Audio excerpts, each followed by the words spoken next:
So I saw a story recently, and of course, it's a dirt sheet story, but so you can take it for what it is or whatever. But the alleged new rumor right now is that WWE is very behind Solo and that they want him to eventually face off against Roman. And because of that, he is undefeated. He has not been pinned.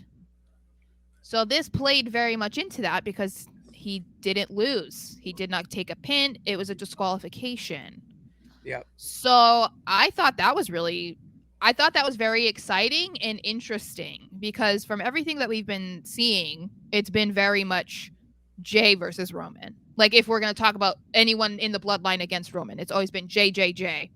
So I kind of like the Solo thing because at first when I was thinking about it, I was like, I don't know how I feel about it. I don't know if that's like, I don't know how they're going to go about that. How are they going to do that? But then when I was thinking, I kind of love it in a way because we know that he's the enforcer, he's the muscle, he just does whatever he's told, but he never talks, he never questions, he never talks back. So I think it would be kind of an interesting angle for them to have him turn on Roman potentially at some point because of that, because you don't know his feelings about anything that's been going on.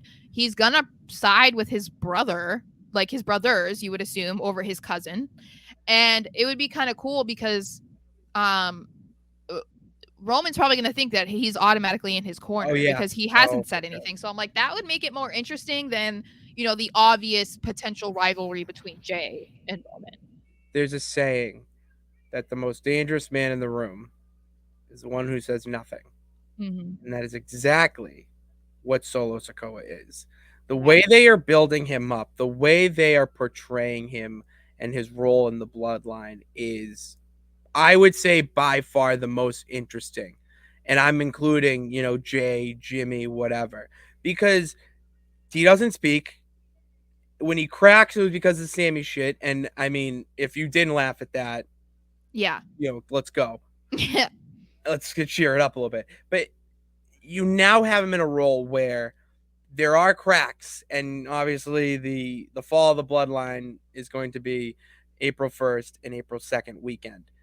Solo Sokoa is that, like, that little weird bridge piece that is going to branch off and have his own little Phoenix Rising story from the bloodline where he just goes on a tear.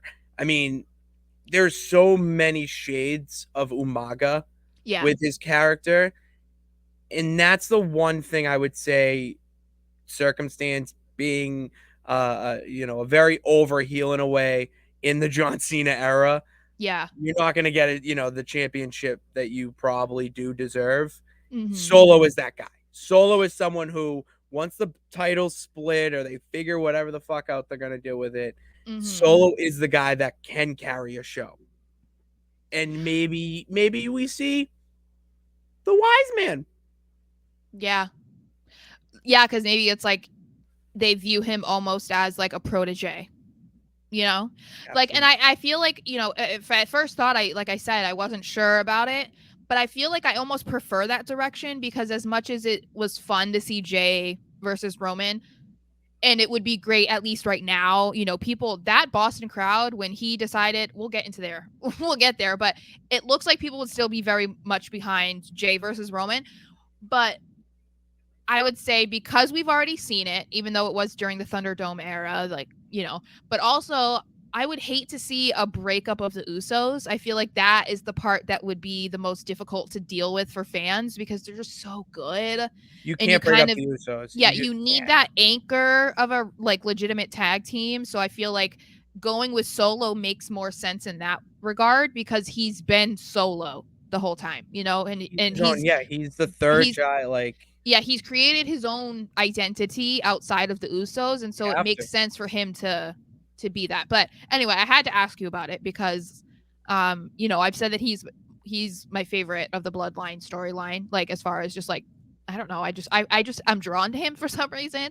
So I thought this was interesting to see that I guess the feeling is mutual Oh, it's absolutely because mutual. I could yeah, give him a title, whatever title it may be.